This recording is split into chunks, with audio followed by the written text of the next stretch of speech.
Hi, everybody, and welcome to this week's edition of Straight Talk, sponsored by Darley and Inglis. My name's Brent O'Brien, and joining me, as always, is Tim Rowe. This week, Racing New South Wales finally moves to take control of the Australian Turf Club. Peter V'landys remains undecided on his future in racing, and a nationwide Telstra outage causes a bit of chaos. In breeding and bloodstock, James Harron joins forces with Yulong. Australian breeders continue to look towards North America. And what does a cooling stallion market tell us about the state of the industry? In wagering, Britain's gambling reforms could have implications in Australia.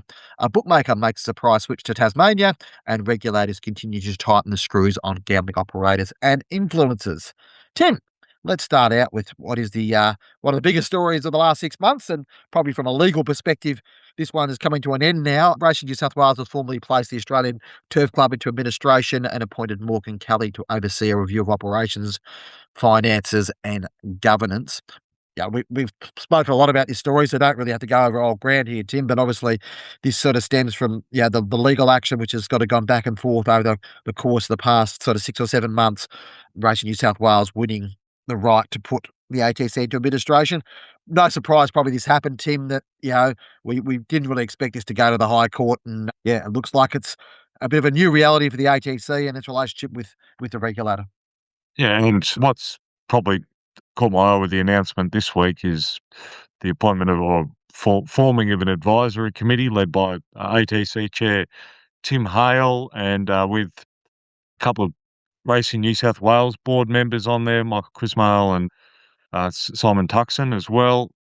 Now, how that works, what say that advisory committee will have in the conduct of the ATC will be interesting.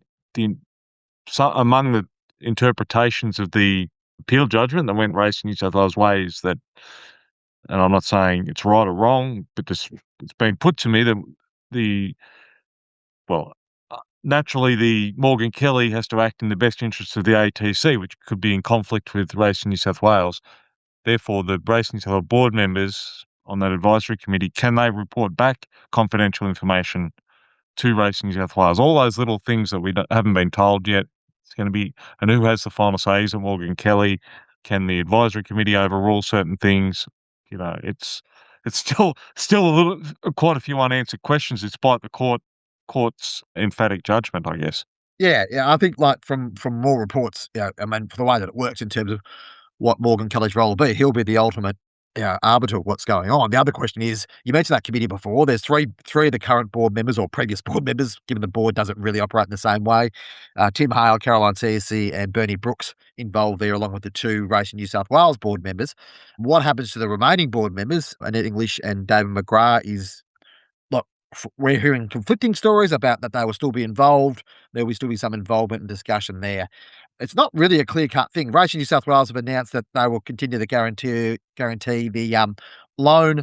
That is obviously a key part of the sort of ability for ATC to keep going in its current the way that it's doing, and provide some investment, including the long-awaited fixing of the Randwick escalators, which has become a bit of a I guess a bit of a one that they pull out all the time as an example of some of the issues going on at the ATC. So, look, this has been this extends far further back than just the past 7 months. This goes right back to the Rosehill announcement, 2.5 years ago, and where things sit with that.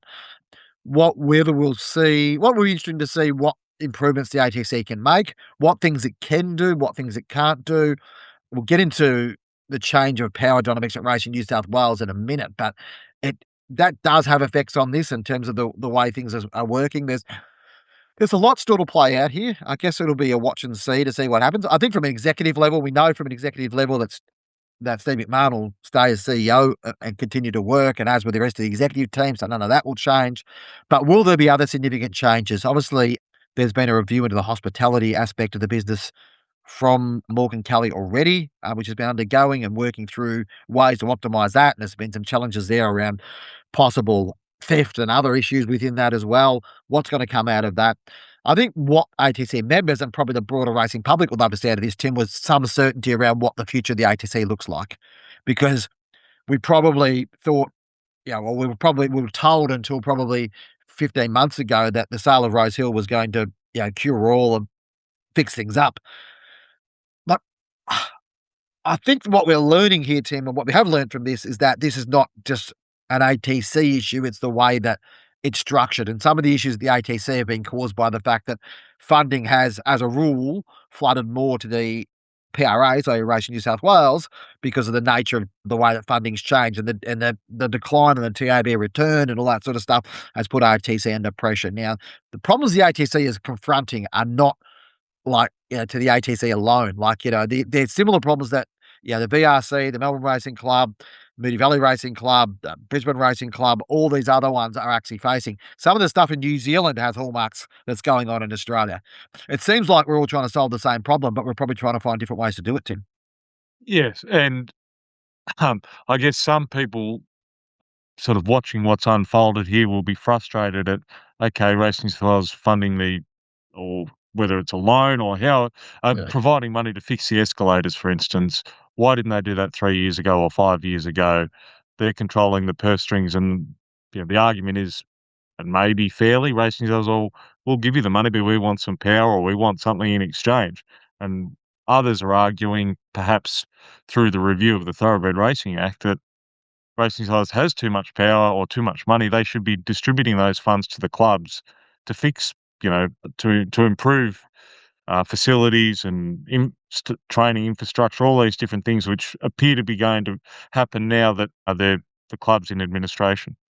Yeah, I mean, it is an interesting one as well. Yeah, the whole thing that playing on top of this is obviously then the hazard review, which will sit on top of how racing works in New South Wales and how things work out. But again, the things that review is considering challenges across the board for racing, not just in New South Wales. But we've got this overlay on top of this, Tim, of the sort of uncertainty around the future of Racing New South Wales CEO Peter V'landys, who spoke during the week after being sort of front and centre of as the executive chairman of the Australian Rugby League Commission, of a $5.6 billion rights announcement, which was obviously high profile in the broader media. But V'landys was asked specifically about his thoughts about whether he would consider the executive chairman role if that could happen within the rugby league context on an ongoing basis, which would mean that the 4-month leave of absence that he's taking from Racing New South Wales job, which starts next week and goes to sort of mid-November, would that, what was he considering? If that could happen,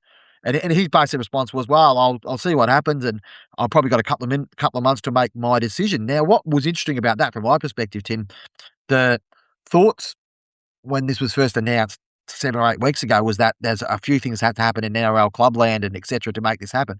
It now sounds like it's Peter's decision, not the decision of what's going on. And where does that leave Racing New South Wales in a situation where obviously Graham Hinton's taken control for this period as interim CEO, and Graham's got plenty of experience in that space. But where does that put racing? It's sort of waiting for Peter to come back to them. So it's a really interesting situation to have, a CEO of a racing club or one sporting body using, I guess, working with another sporting body. I would say it's unprecedented. Yeah, again, some will argue it's against good governance or a conflict of interest. I'm not saying one way or the other, but some will suggest that. And I'd say just his answers, that's Peter V'landys down to a T. He's carried a lot of favour or been able to garner a lot of power over the last 20 years at Racing South within government, now rugby league over the last sort of 6 or 7 years as chairman of Australian Rugby League Commission. Basically, it sounds like it is his call, and he loves it. That he thrives on this environment of people wanting him. That they have to come to him, and he will make the decision. It's not, oh well, please let me have the job. It's his decision, and again, that's his personality, the way he's conducted his sporting administration career. That's him to a T, and I'm sure he will make a decision. If you believe all the speculation, he won't be coming back to racing, but time will tell. I guess he'll again weigh it up, and he's got bills to pay and things like that, and what he can get paid in racing compared to rugby league full time, and having to give up one or the other. Will certainly give up racing, and so yeah, again, I think that speculation will continue for at least the next couple of months, and then the Racing New South Wales board, if he does go to rugby league, have a big decision to make, whether they promote from within or go external with the new leader of Racing New South Wales. I'm not too sure what Peter V'landys' middle name is, but if it is unprecedented, it wouldn't surprise me because Peter tends to do things in a different way. And, what was also interesting is his commentary during that press conference. He does love a little aside about Gil McLachlan and his comment that Gil McLachlan said to him, "Oh, Peter, it's time to turn to the next chapter." And he sort of, jokingly suggested that Gil was trying to was you know sick of dealing with him around the tab stuff, and that flows into what's going on in the national tote. So interesting to see. I mean, he's been a massive figure in racing. I would argue, from an administration point of view, I'm not sure.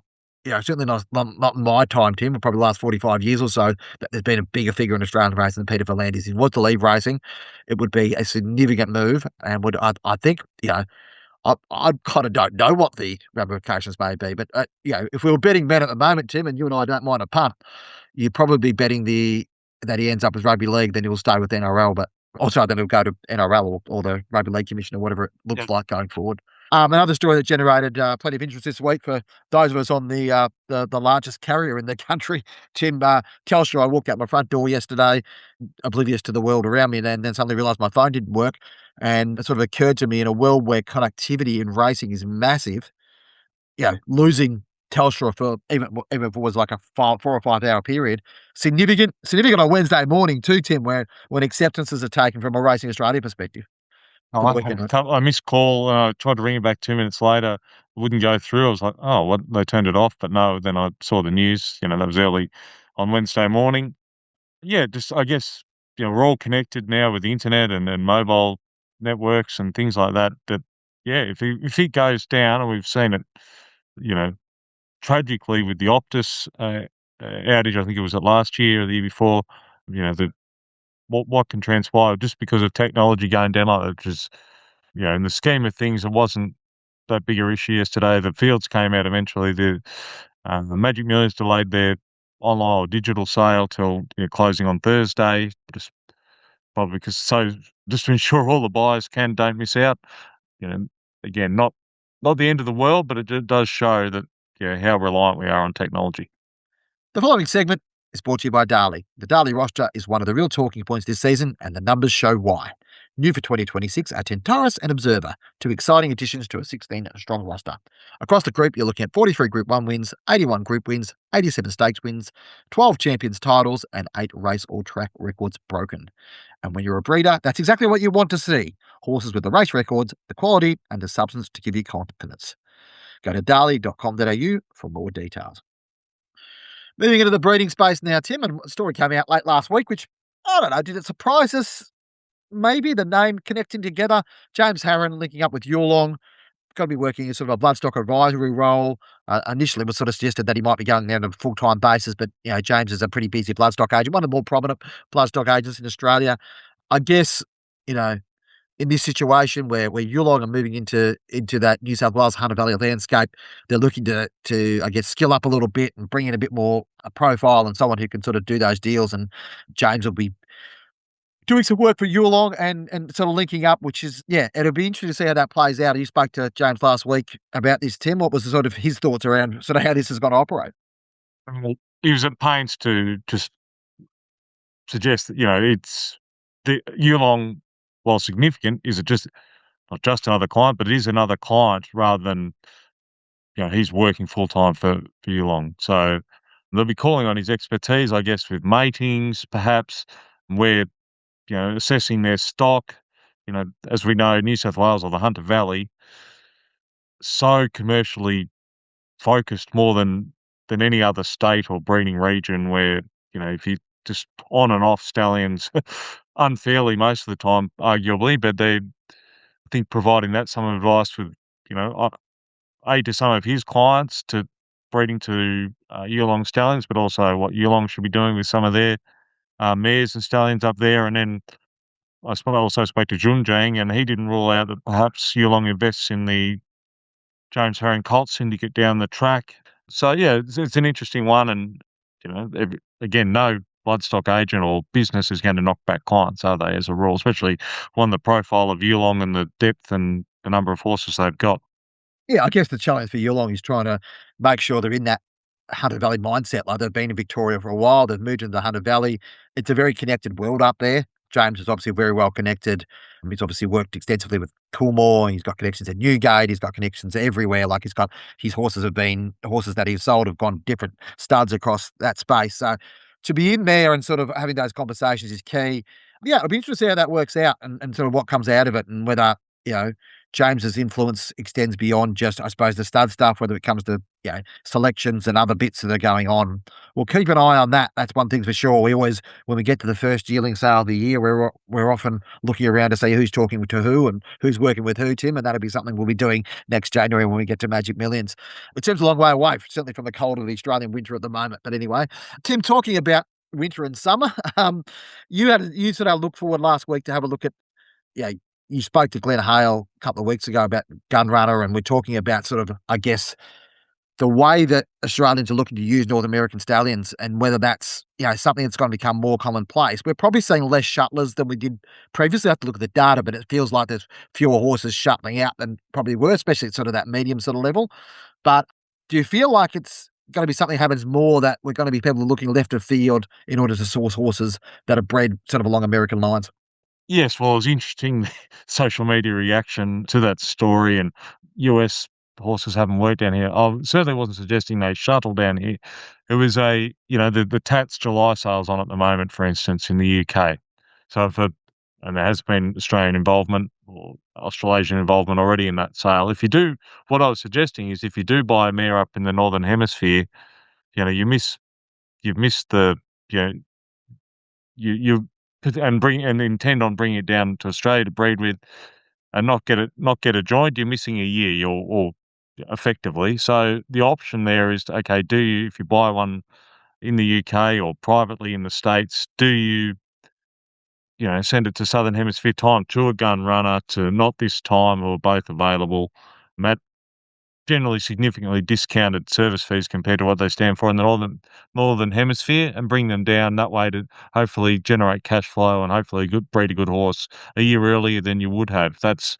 And I think, as in Glenn Hale's case, as they heard on the podcast last week, he went looking in the northern hemisphere because he couldn't compete with the Yulongs and Coolmores or the other commercial buyers for the type of mare he was after. So I think that trend will continue, and you wouldn't put all your eggs in one basket. Not suggesting that, in the, buying international mares and certainly matings, to Northern Hemisphere stallions. But I think there's options there, Gun Runner, and as I said, not this time in the UK, with Frankel and Kingman and other sort of young stallions coming through.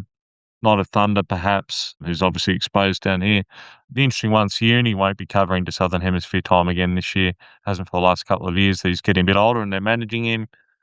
So, yeah, but that's, again, it's a small selection each year, but I think it's something that breeders are looking at and will continue to look at. Yeah, and I mean, if you look at the diversity of, I guess, broodmare size that we have in Australia, and which are an indication of those American influences and stuff coming through, it's becoming more and more commonplace, and we've seen it with some of the American mares. You mentioned last week about them working quite well with Schnitzel, and a few of those other sort of examples of horses that have come out of those American mares. So I can't see why not, particularly given the Australian market, as you mentioned before, for those elite broodmares in Australia is quite strong, and we tend to have, and it's a good sort of pivot into the article I wrote this week about sort of stallion price in Australia. We tend to have a little bit of a divided market in Australia at the moment, where there's either top stallions or sort of middle of the road stallions. But that trying to fill that gap is something that they're trying to do at the moment. That's not easy to do. If you can't afford to send your horses, to that top end, Two Darn Hot, Extreme Choice, even Vinny, who's a bit cheaper these days, or Zoo Star, or these horses. Where are you sending your horses to? You're sort of going unproven stallions. We've obviously got Super Set this year, which is an interesting one. We've got Home Affairs that's had a bit of a boost. But as a rule, and I think from memory, I wrote this week, Tim, that there was, 12 fewer stallions in that 25,000 plus range than there were last year. It's kind of an interesting market at the moment, the Australian stallion market, isn't it, Tim? Oh, absolutely. If you're a commercial breeder, it's very challenging. One of the biggest risks you can overcapitalizing or overpaying on service fees for your mare. Just if you're trying to make money, it's a very challenging environment to get that right. You got to forecast 2 and 3 years ahead. It's not easy, and then getting access, getting early covers, getting info, all the other risks that everyone knows about. So yeah, it's sort of that's coming back to thinking outside the square at times isn't the worst play, but it is, a challenging market with a lot of high profile, well credentialed young stallions who are unproven or, Home Affairs looks like he started very well and got his service fees being pushed up as a result. Then you've got those stallions that might have, with 3-year-olds, Wooden Bassett's up there, bivouac for the second season size title. Obviously, Wooden Bassett's no longer with us. Again, it's just a challenging market, and the proven stallions are, they're not getting any younger as well. There's the sort of, as we've alluded to a lot, there's a gap there, in the sort of 10 to 15-year-old stallions probably. Yeah, yeah, it is an interesting one too. As you sit there and think about like Home Affairs, for example, and to a certain extent, Super Seth. Like, obviously, Coolmore losing Wooden Bassett and So You Think last year was a significant step back, and they need to find stallions for that space. Yeah, if that hadn't have happened, like Home Affairs is going to probably get a quality of horse this year that he probably wouldn't have got if Wheaton Bassett was still around, and probably say Drink was around. And it's arguable that Super Set deal doesn't happen if that doesn't happen. So it does create a gap, I suppose. I think there is a gap in the market that people are trying to work with. The stat that I was pointing out before, sorry, just there are 5 fewer stallions with a fee above 25,000 this year, just to clarify that stat, down from 60 in 2025. And what was also interesting is that the average fee for new stallions at the moment is 31,167. That is higher, the highest average for freshman stallions in Australia since 2023, and an increase on the figure from last year. Obviously, you're dealing with a small range of stallions, but it is interesting that those first season stallions are sort of bullishly priced. Tentara's probably pushing that out a little bit because he's got 88,000. But we've seen that in recent years. I think Home Affairs started out at 110, Animo started out at 110.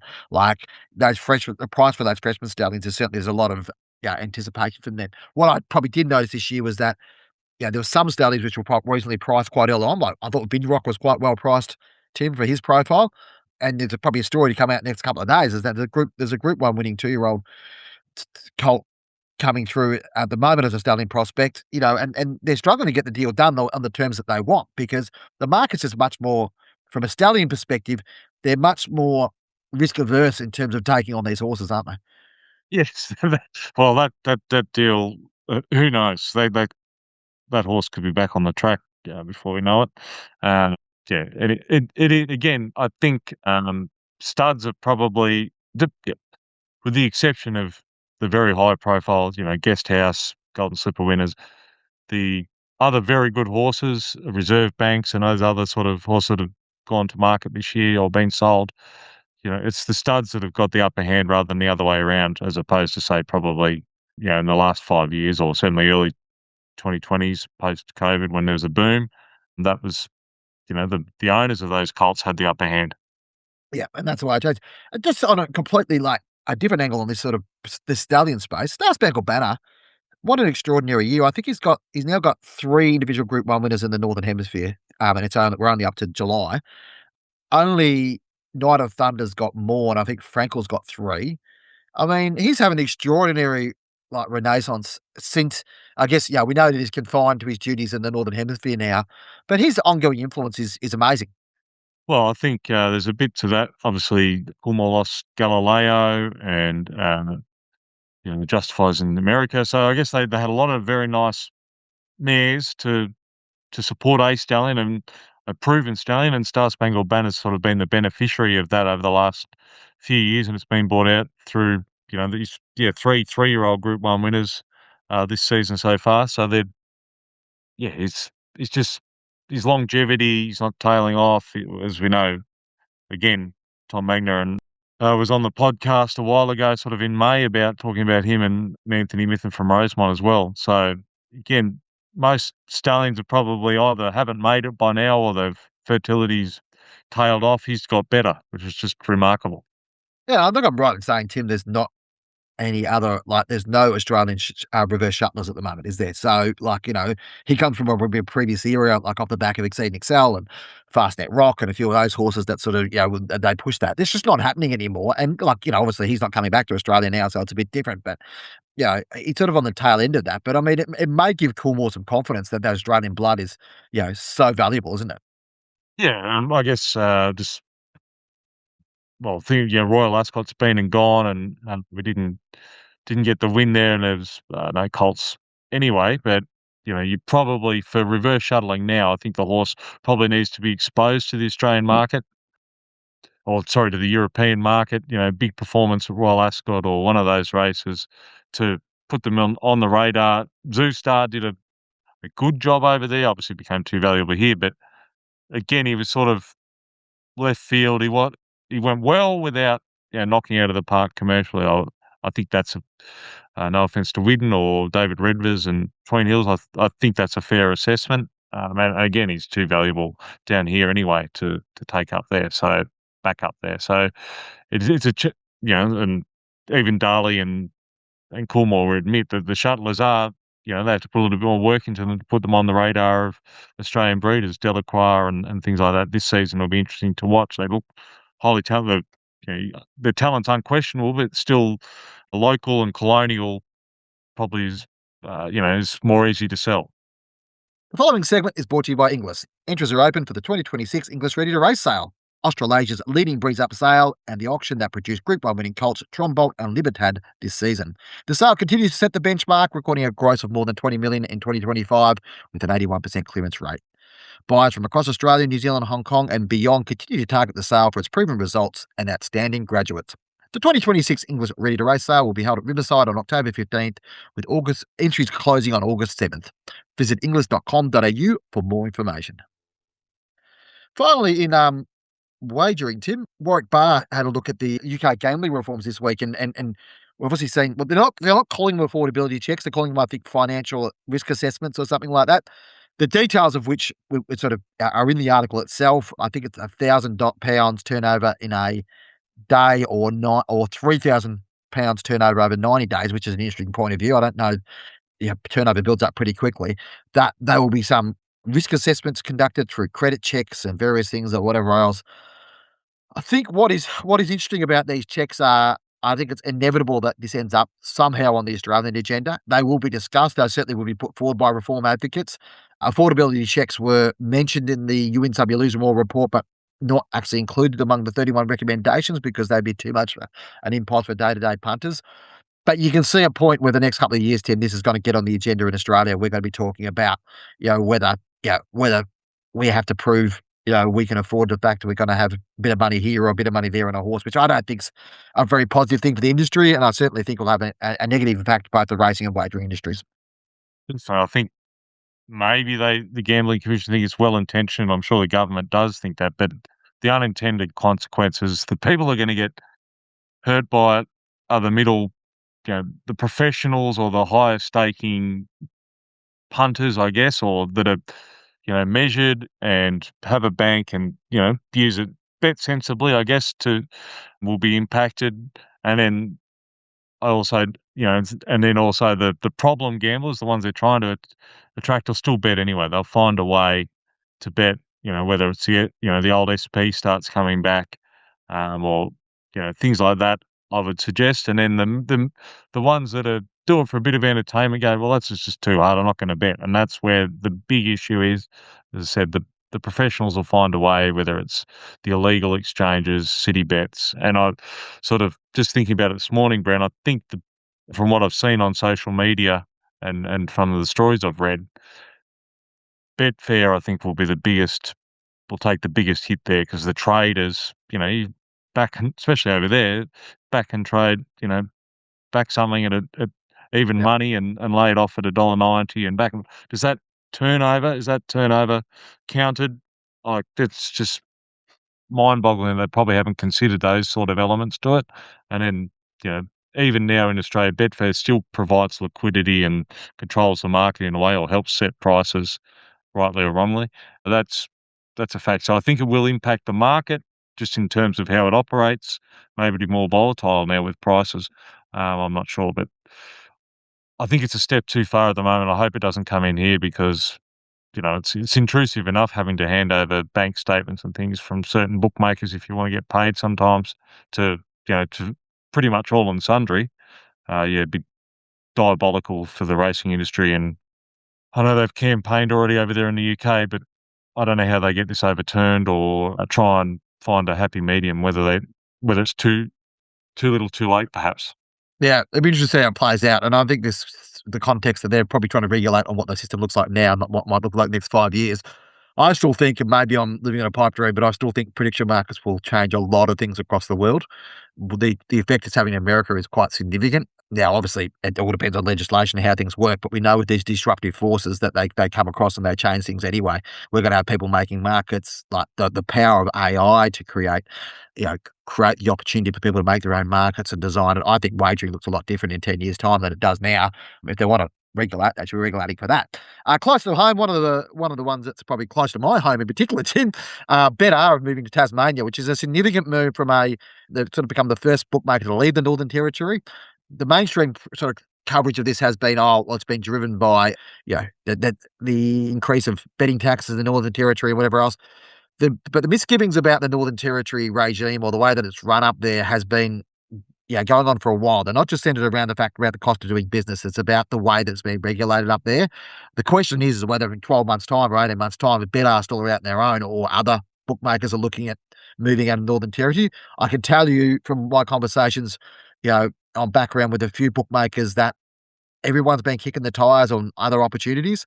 Everyone has been looking at the fact that maybe Northern Territory is not the place to be, and you're kind of feeling that maybe that time, that sort of haven that Darwin's become over the past 20 years might be coming to an end. It's a significant one. It's become a significant story, political story in Tasmania.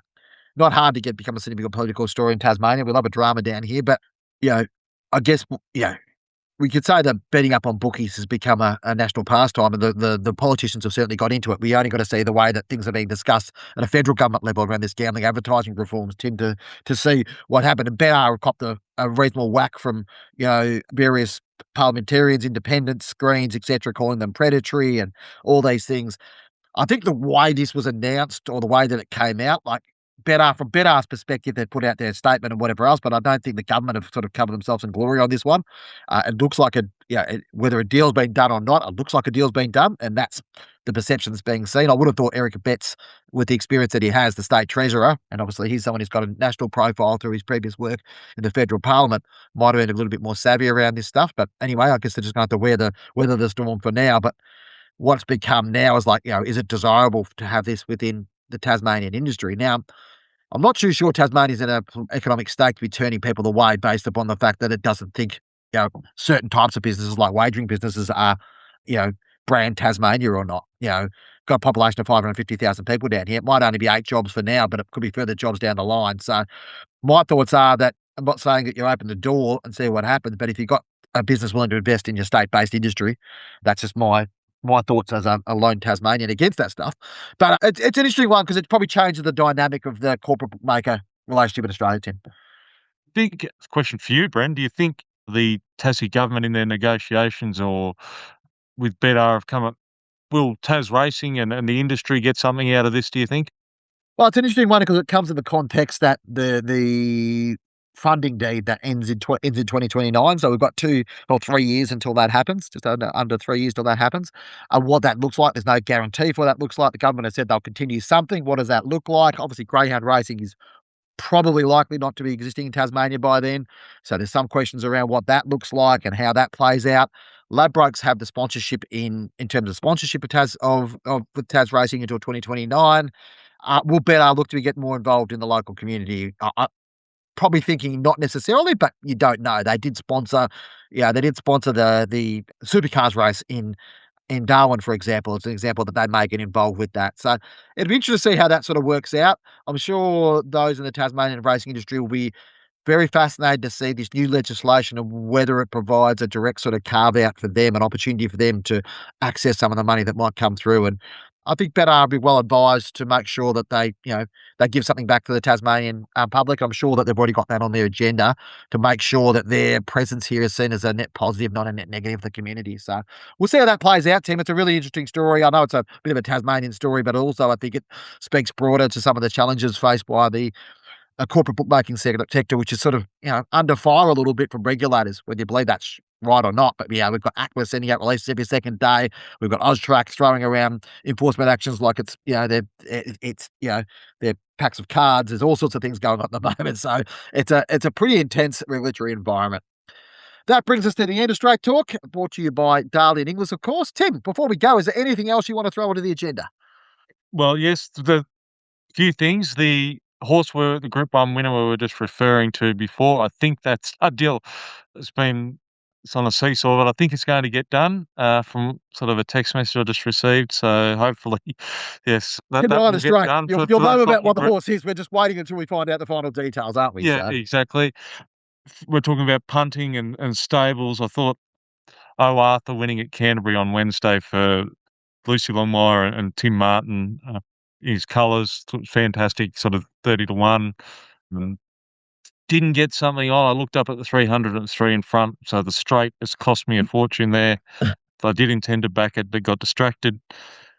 Um, anyway, that was good to see, and on heaven the sort forbid of you do your day job, Tim. yeah, and on the look, sort of on the Lucy Longmire there, or the sister Emma or twin sister. Emma's with Pat Murphy, trainer or ex-jockey, trainers in a bad way in Canberra Hospital. Thinking of you, Pat. Pat did, when he was a jockey, did train, ride a couple of winners for me. Lovely bloke, and hopefully it doesn't sound good, and hopefully he can sort of beat the odds, and probably a long recovery ahead, and he can get his way out of there. But yeah, thinking of you, Pat. He's a popular sort of New South Wales guy, industry figure, and yeah, all the best to you, Pat. Yeah, it's an industry that's needs to be good at taking care of its own people, doesn't it, Tim? Thanks for your time. Don't forget to rate and review the podcast where you're listening to. Be sure to subscribe so you never miss an episode. If you have a feedback or a topic you'd like to discuss, send us an email, editor@thestraight.com.au. That's editor@thestraight.com.au. Thanks for your time. We'll talk to you again next week.